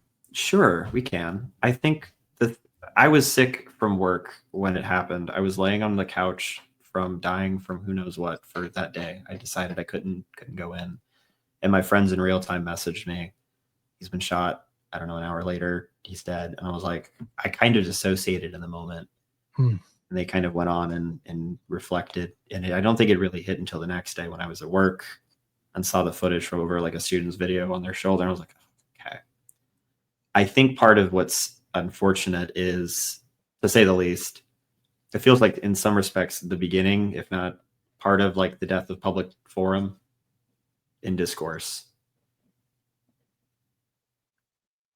Or like this is the response to it. That's concern, right? The discussion about political violence, etc. I was sitting at a breakfast place this morning, and Fox News was playing and kind of reflections on this. I was like, this is all worthless. This conversation is just absolutely vapid, because it turned into exactly what kind of I was listening to in the 2010s and the 2015, like, why are this group doing this? Why is this group doing this? And I don't know. I think that the death of discourse and conversation is what bothers me, because I think that all the responses then in turn been a lot of not platitudes in like a regards to those with whom we're grieving, but like in the, like, this is my take. This is how it is. Like, I think it's just, we're trajectory further like back toward like the wokeism, not with wokeism, but like, I don't know. It's going to be far more difficult on either side, I think, to have conversations, at least on kind of a prolific level. And that's scary. I think that my other thoughts, I think of just kind of the chaos of it. I think of like the family, and that side of it is, I think, more harrowing than anything, right? Orphans and widows are made. And then I extend that to other things, right? And that kind of hurts to see that on the prolific level as well. I guess those are my thoughts as somebody who's kind of lived in the middle for the last couple of days and just listening to everybody else. I watched keep going. I guess like it didn't sit well with me, obviously, but I felt really uneasy of like, this is another one of those, big, we don't want history to happen in our moment, and then we do, and then it happens, and it's like, oh, like this will change things. This felt seismic. It felt seismic. It still feels seismic. There's a moment in Mad Men in which they're going back, and you've seen that, right? Oh yeah. I think it's when Kennedy is assassinated, and then it happens again when Dr. King is assassinated. And I'm not necessarily insinuating and putting anybody on the same playing fields here, just for anybody else. But the response in those moments, in those scenes, I think I'm kind of seeing now played out in reality. That was dramatized, reflective of reality again. Like it is quite seismic. Yeah. Yeah, it is. Interesting, use the word dissociate. Like that's how it's a weird thing with parasocial realities now, and how it's not just a TV. Like, I mean, he was prolific, so that you came across at some point in the last 7 or 8 years, you watched a few Charlie Kirk reels on something. Sure. TikToks. And I've actually probably seen less of his content than anybody, just because, I guess the other thing was like my content intake has decreased drastically, I think, in the last couple of years. Yeah. even within the corner, which also makes it difficult to engage sometimes, but that's a different thing. But like, even so, like a lot of it was secondhand from my friends who would bring up his points, and I've seen one or two, I guess. But like, yeah, even with that, you're like, oh, okay, this is different. This is weird. Yep, it is. Like more so than the attempted, like the attempt on like Trump's life. Like that was a weird thing, and that has it was almost expected. You expected it almost, like, of course that happened. Yeah. Yeah. My friend said, "Wow, if this happens, no one's safe." And I'm like, "Yep." I watched Benjamin Boyce did I don't know if you know who he is. He's actually Heard of him. Yeah. Deep corner. He's him and a girl named Andrew with the bangs. I remember Andrew with the bangs. Yeah. They did a few Paul Friday morning live streams. Like they did a few of them for him, like back in the day. Like if you go digging, but Benjamin was at Evergreen whenever what's his name? Evolutionary biologist Weinstein, Brett Weinstein. Brett Weinstein. Benjamin was there, and he made a documentary about that whole unraveling. If you're aware of that story, it was where the kids, like the students, took over, and they were hunting for Eric to hurt him because he decided to show up on a colored people only day. And he's like, they were forcing white people to leave the campus instead of it being their something you did honorarily, and he was like, well, you can't force me not to teach. I've always taught regardless. Sure. And it like up, the whole thing exploded. But he's been in the corner for a long time, back, because all of this is kind of in a certain way related to the intellectual dark web and at Peterson with Paul. There's just so much of crossover with that. And this is related because it touches on this idea of speech so much. And like you're saying this, and we're using a different word now. We're using discourse instead of speech. We're using conversation. And, to the point of this conversation craft is my meme, and Benjamin, when I had him on the podcast, he calls his conversations, CALM, conversations. And he's talked about intense things. Like he has a lot of things in detrans people, and like he's edgy in that way, but his medium is calm, Sure. So that is disheartening. I mean, it's saddening and visceral. It has felt visceral to me. I think even for the people that were happy about it, there was a visceral reaction, and so I think that's the intensity of it. And a sad state of affairs. And like you said, I do think things are probably things are changed as the fact that the vice president basically carried this man's body across the country in his own plane, and so that's going to affect him and whatever role he plays in the future. Yeah. So those are a few of my thoughts. I appreciate you joining me to kind of process a little bit of that here on the pod, as it's happened so recent. So yeah, it would be weird probably not to discuss it. Yeah, it would, man. Well, Henry, this has been wonderful, and hopefully good. And I know we'll continue to see each other around the corner.